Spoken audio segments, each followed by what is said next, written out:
This week we're going to talk about using old potatoes, old bed sheets, and how to give new life to a pair of pants that doesn't fit right.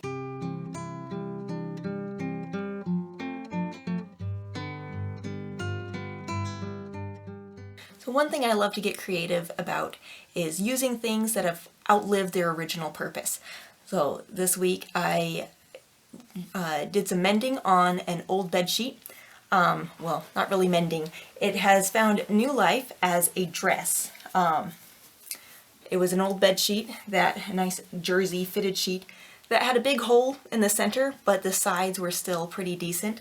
And so I used it as kind of a test fabric to make a dress. It's not the nicest put together dress. I cut corners on certain things just so I could try out a new pattern. And so it's more of a house dress. I don't wear it out in public or to parties, which who's having parties right now anyways. But it was exciting to use something I already had laying around. I didn't have to spend money on fabric to play around with some new sewing techniques.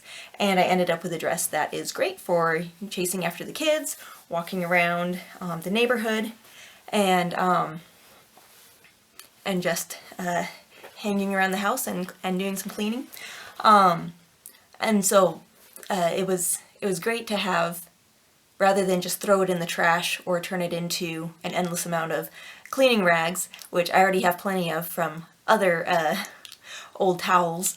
It was fun to turn it into something usable and also use it as a learning experience, to try out some new things. And it's a fun way to use old things like that because you don't lose anything in the process. Like there's no expenditure of money where you have to, budget out your project and think, okay, this has to work because we don't have any more budget in, we don't have any more room in the budget for craft projects. You're using something that has already served its purpose and that is just going to go in the trash, but you can do something new with it.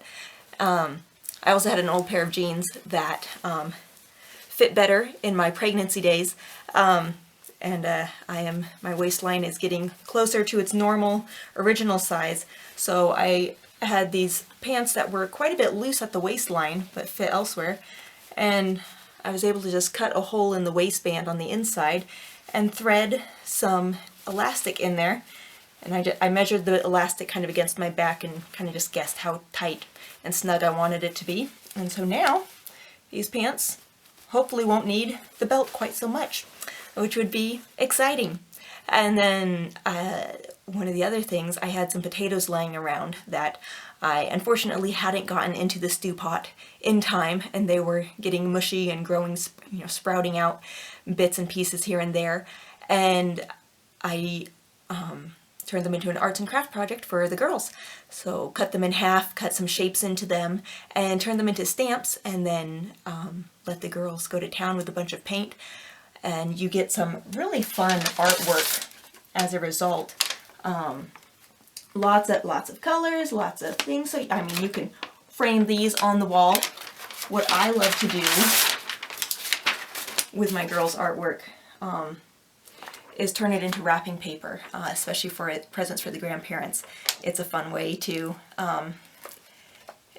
use something that the girls have made and share the grandparents in with that, since they don't get to see it on a daily basis. And it also means you don't have to throw away all of those art projects that your kids do. You can just save them up, roll them up in a tube, and then when birthdays or Christmas come around, pull them out and use your personalized wrapping paper. But that's one of a couple of the ways that I got creative with things that we already have around the house, and then reusing things so that they have multiple purposes, and so that you're not just throwing things out after one time using them. But I hope you have a good week, and I'll see you back next time.